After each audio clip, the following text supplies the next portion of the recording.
Welcome back to the channel. I'm Justice, and today I'm jumping back into the Carrie franchise, covering Carrie the musical. I will preface that this is going to be more of an overview and review of the series of events that led to the ultimate misfire, and if you want more of a step-by-step history to what went wrong here, I highly recommend you check out Wait in the Wings video on this, which I will be linking below.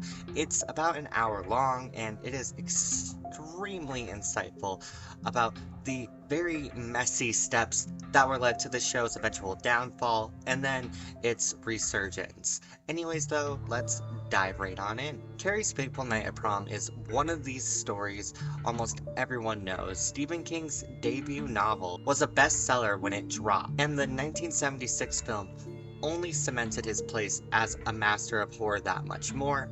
But the story didn't stop there. In 1988, about 12 years after the movie, Carrie's second adaptation took a strange turn that would make anyone raise an eye. This time, it wasn't on the big screen. It swung its way to the Broadway stage. Carrie the musical became one of the biggest flops in theater history, with only 16 previews and 5 regular performances. The musical took over $8 million to produce, but was yanked from any future showings, becoming one of Broadway's biggest flops. Yet, like its title character, it wasn't gone for good. A little over 2 decades later, in 2012, the show made a surprising return and found new life, quickly gaining a devoted cult following. The musical that once could only be found on bootleg VHS tapes and online found its footing off-Broadway, with a cast recording finally being released. The musical follows the same story I've already covered in my last 3 videos, so if you've seen the remakes, you basically know what you're getting in for here. Only this time it's told through song and dance. Now, this isn't one of my all-time favorite musicals, but I do genuinely enjoy a lot of the music in this entry, and I love seeing stage musical adaptations of horror properties. They are extremely rare to come by, but the ones we do have are pretty fun. Evil Dead the Musical, American Psycho, even Little Shops of Horrors are some of my all-time favorites in that genre. Carrie fits right in with those as a surprisingly faithful and entertaining adaptation of the source material. By using stuff from both the novel and the 1976 film, adding scenes with Mistis Jardin from the Brian De Palma film are used here like 2 unsuspecting hearts, the song which covers the part where Mistis Jardin gives Carrie a pep talk after Carrie admits Tommy asked her to the prom. We also have added in from the novel the police interrogation sequence, which is used as this wraparound plot through the story as Sue recounts the events leading up to and on prom night, her being the only survivor. Most of my experience with this show comes from the stage recordings on YouTube and listening to the soundtrack. I've never actually seen it live, but it's one I'd love to. Unfortunately, productions of cult shows like this don't exactly tour through my area, so I don't see that happening anytime soon. Still, the history of this show's disastrous original run is just fascinating to me and a huge part of why I enjoy it. Just take the infamous costume fiasco. When producers asked for the costumes to look more like Grease, they meant the 1950s themed stage musical, obviously, but the designer apparently thought that they meant actual Grease and turned in sketches of the characters in togas. That kind of wild miscommunication is a small part of the show's disastrous steps, but could still sum up why the 1988 Broadway production ended up such a hot mess. The original version also had some questionable choices in the score. For example, there was a full-blown number where Chris and Billy go to the pig farm and slaughter pigs for the blood, all choreographed and set to music. Did we really need that staged as a song and dance? It honestly feels like if The Greatest Showman had stopped halfway through the show so P.T. Barnum could be shown abusing the animals. It's just one of those, what were they thinking? Why are we seeing this kind of moments?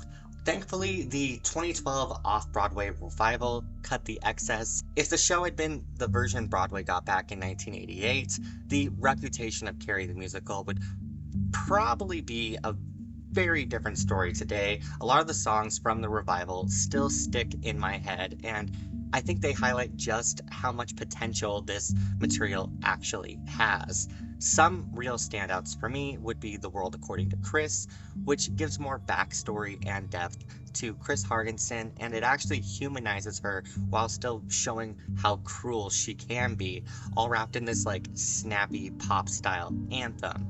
Then there's Do Me a Favor, an ensemble number that's incredibly catchy. It's got Chris convincing Billy to help with the pig's blood prank while Sue is pressuring Tommy to take Carrie to prom, all playing out in this clever back and forth type structure. Easily one of my favorite songs in the whole show as well. And of course, I can't talk about this musical without mentioning And Eve Was Weak, the big duet between Carrie and her mother. In both the original and the revival, the actresses playing Margaret White were absolute vocal powerhouses. The song is rooted in Margaret's fanatical religious views, and while I'm not religious myself per se, the sheer vocal intensity and dip into Margaret's psyche make it one of the most haunting tracks from the entire score. It's chilling, emotional, and even calls to mind other religiously charged showstoppers like Hellfire from The Hunchback of Notre Dame. Both numbers capture how faith can twist into obsession, and both leave a massive impact and are standouts of their shows.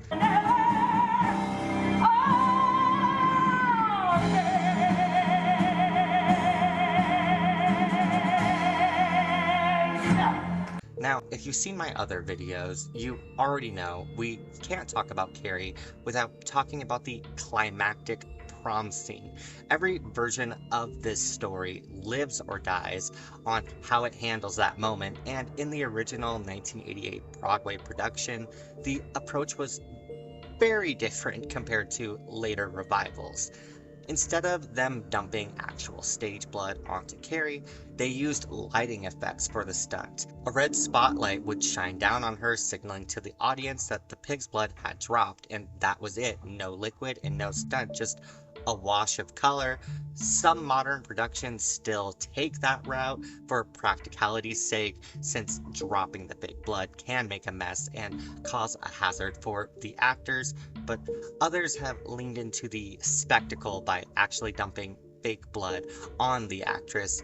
As for my preference, if I were to see this show live, I would 100% want to see the version that has the fake blood getting dropped on her. That sounds way more entertaining to me, just like how you hear about that Evil Dead musical and they are raining all that fake blood everywhere onto the stage. Like, I want to see the sloppy mess. I want to be in a splatter zone. Like, if I'm paying for a show, I want the full experience. In the musical, Carrie unleashes her powers right there in the gym, killing Chris, Billy, and all of the classmates in the prom sequence itself. You don't get the extended sequence of Carrie leaving the prom and stumbling across Chris and Billy outside of the prom and killing them. It all happens within the gymnasium. So in other words, you don't have the infamous car attack in this entry. And honestly, how would you even stage a moving car in a Broadway theater without it looking ridiculous? What's most interesting to me, though, about this entry is that this is the only adaptation where Carrie herself essentially kills Tommy Ross. In every other version, from De Palma's film to the 2002 TV movie and the 2013 remake, Tommy dies when the bucket that drops the pig's blood accidentally swings down and cracks him in the head. Here, the show makes it clear that Carrie's telekinesis is what kills him, and it even seems implied that she suspects Tommy was part of the prank, which adds a darker edge to her breakdown. It's a bold choice and one that sets this version apart from the others. From the perspective of this being a Broadway show, I get why they tightened the scope. You can't exactly level a whole town on stage the way the novel describes or the 2002 film attempted, by keeping everything confined to the gymnasium and having Carrie unleash her powers on all of her classmates instead of the entire city. A huge set piece at the end of the show was this staircase that was supposed to descend onto the stage during Margaret and Carrie's showdown as a homage to the Stairway to Heaven, and even that was kind of laughable, and I'm glad they cut it in the revival, because in the original you see this whole staircase just kind of descend from the screen right after the prom destruction, and it's just really confusing what's happening as you're seeing this giant white staircase descend from the ceiling, and I really don't think it accomplishes what they were trying to go for at all.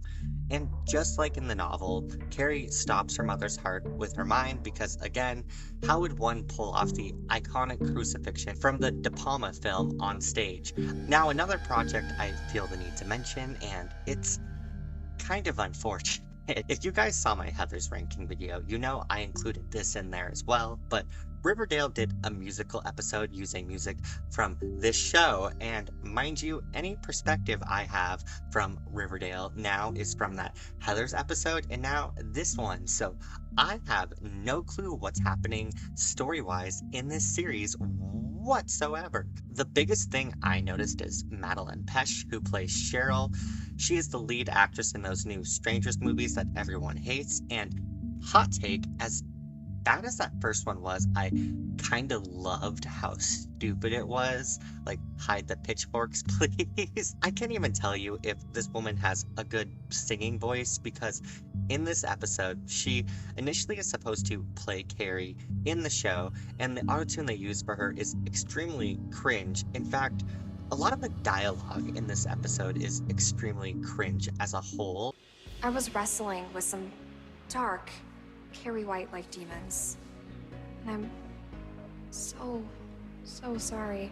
You have her trying to convince everyone she could play Carrie and that she fits the role, which is extremely laughable seeing as how popular her character is, which is something I was even able to gather just from watching 2 episodes. So it made sense when they passed it on to Midge, I suppose. On the flip side, at least in the opening scene, we have Archie working out, and if I had been a kid when this came out, he'd have been 100% my gay awakening. Overall, they kind of just Frankenstein the songs into this episode, much like they did in that previous episode I saw.